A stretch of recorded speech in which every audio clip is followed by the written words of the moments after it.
ಆಳಂದ ಕ್ಷೇತ್ರದಲ್ಲಿ ವೋಟ್ ಚೋರಿ ಪ್ರಕರಣ ಭಾರೀ ಸದ್ದು ಮಾಡ್ತಾ ಇದೆ. ಇದೀಗ ಪ್ರಕರಣದ ತನಿಖೆ ತೀವ್ರಗೊಂಡಿದ್ದು ಬಿಜೆಪಿಯ ಮಾಜಿ ಶಾಸಕನಿಗೆ ಸಿಐಡಿ ಶಾಕ್ ಕೊಟ್ಟಿದೆ.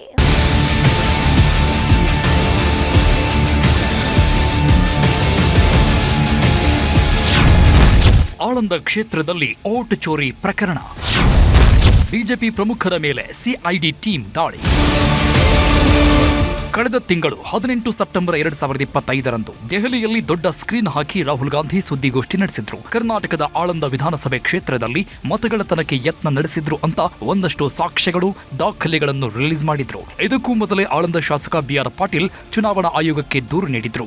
ಆಮೇಲೆ ಚುನಾವಣಾ ಆಯೋಗವೇ ಈ ಕುರಿತು ತನಿಖೆಗೆ ಮುಂದಾಯಿತು. ಇದರಂತೆ ಎಫ್ಐಆರ್ ಕೂಡ ದಾಖಲಾಯಿತು. ಇದಾದ್ಮೇಲೆ ಸರ್ಕಾರ ಪ್ರಕರಣವನ್ನ ಗಂಭೀರವಾಗಿ ಪರಿಗಣಿಸಿ ಸಿಐಡಿಗೆ ವಹಿಸಿತ್ತು. ಇದೀಗ ಪ್ರಕರಣದ ತನಿಖೆ ತೀವ್ರ ವೇಗ ಪಡ್ಕೊಂಡಿದ್ದು ಬಿಜೆಪಿಯ ಮಾಜಿ ಶಾಸಕ ಸುಭಾಷ್ ಗುತ್ತೇದಾರ್ ಮತ್ತು ಆಪ್ತರಿಗೆ ಶಾಕ್ ಕೊಟ್ಟಿದೆ. ಗುತ್ತಿಗೆದಾರ್ ಒಡೆತನದ ಮನೆ, ಕಚೇರಿ, ಬಾರ್ ಅಂಡ್ ರೆಸ್ಟೋರೆಂಟ್ಗಳ ಮೇಲೆ ಸಿಐಡಿ ದಾಳಿ ನಡೆಸಿದೆ.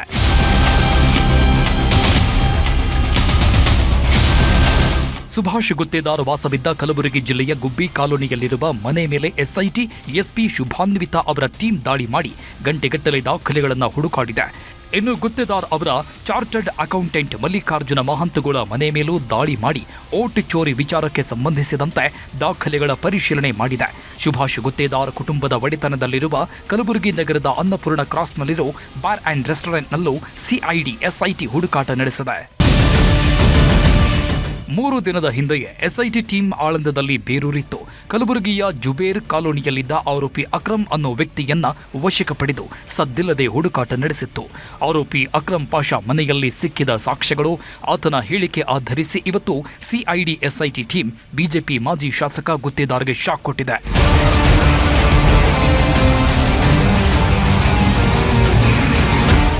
ಇಲ್ಲಿಯವರೆಗೂ voter ID print machine seize ಆಗಿದೆ. ಖಾಲಿ ವೋಟರ್ ಐಡಿ ಕಾರ್ಡ್ಗಳು ಸಿಕ್ಕಿವೆ.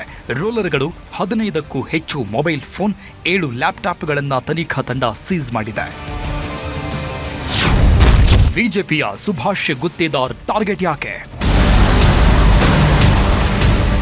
ಸುಭಾಷ್ ಗುತ್ತೇದಾರ್ ಆಳಂದ ಕ್ಷೇತ್ರದ 2023ರ ಪರಾಜಿತ ಬಿಜೆಪಿ ಅಭ್ಯರ್ಥಿ.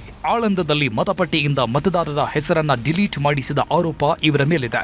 ಹೀಗಾಗಿ ಸುಭಾಷ್ ಗುತ್ತೇದಾರ್ ಅವರ ಮನೆ, ಕಚೇರಿಗಳು, ಆಪ್ತರ ಮೇಲೆ ಸಿಐಡಿ ತನಿಖಾ ತಂಡ ದಾಳಿ ನಡೆಸಿದೆ. ಅಷ್ಟಕ್ಕೂ ಏನಿದು ಆಳಂದ ಕ್ಷೇತ್ರದ ವೋಟ್ ಚೋರಿ ಕಥೆ ಅಂತ ನೋಡೋದಾದ್ರೆ, 2023ರ ವಿಧಾನಸಭೆ ಚುನಾವಣೆ ವೇಳೆ ಅಕ್ರಮ ನಡೆದಿದೆ. 6,670 ಮತದಾರರ ಹೆಸರುಗಳನ್ನು ಅಕ್ರಮವಾಗಿ ಪಟ್ಟಿಯಿಂದ ಕೈ ಬಿಡಲು ಪ್ರಯತ್ನ ನಡೆಸಲಾಗಿದೆ ಅಂತ ಬಿಆರ್ ಪಾಟೀಲ್ ಆರೋಪಿಸಿದರು. ಈ 6,670 ಅರ್ಜಿಗಳ ಪೈಕಿ 6,018 ಮತದಾರರ ಹೆಸರು ತೆಗೆಯಲು ಆನ್ಲೈನ್ ಮೂಲಕವೇ ಅರ್ಜಿ ಸಲ್ಲಿಸಿದ್ದು, ಇದರಲ್ಲಿ ಬರೀ 24 ಅರ್ಜಿಗಳು ಮತದಾರರು ನಿಯಮಾನುಸಾರವಾಗಿ ಸಲ್ಲಿಸಿದ್ದಾರೆ. ಉಳಿದ 5,994 ಅರ್ಜಿ ದುರುದ್ದೇಶದಿಂದ ಕಾಣದ ಕೈಗಳು ಸಲ್ಲಿಸಿವೆ. ಒಂದೇ ಫೋನ್ ನಂಬರ್ ಬಳಸಿ 100 ಅರ್ಜಿ ಸಲ್ಲಿಸಿದ್ದಾರೆ ಅಂತ ಬಿಆರ್ ಪಾಟೀಲ್ ಆರೋಪಿಸಿದ್ರು.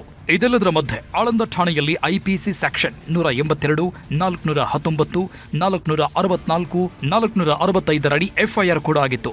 ಆಮೇಲೆ ಸರ್ಕಾರ CID ADGP BK Singh, CID SP Saidul Adavath, SP Shubhanvita ನೇತೃತ್ವದ ವಿಶೇಷ ತಂಡ ರಚನೆ ಮಾಡಿ ರಾಜ್ಯದಲ್ಲಿ ಎಲ್ಲಿ ಬೇಕಾದರೂ ತನಿಖೆ ನಡೆಸಲು ಪರಮಾಧಿಕಾರವನ್ನು ಕೊಟ್ಟಿತ್ತು.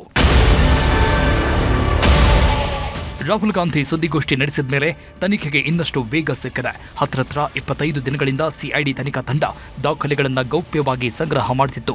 ಇವತ್ತು ಅಧಿಕೃತವಾಗಿ ಬಿಜೆಪಿ ಮಾಜಿ ಶಾಸಕ ಸುಭಾಷ್ ಗುತ್ತೇದಾರ್ ಅವರ ಮನೆ, ಕಚೇರಿಗಳನ್ನು ಟಾರ್ಗೆಟ್ ಮಾಡಿ ದಾಳಿ ಮಾಡಿ ಕೆಲ ಸಾಕ್ಷ್ಯಗಳನ್ನು ಸಂಗ್ರಹಿಸಿದೆ.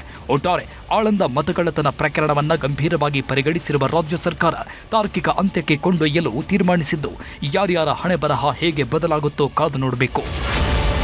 ಅರುಣ್ ಕುಮಾರ್ ಕದಂ, ನ್ಯೂಸ್ 18 ಕಲಬುರಗಿ.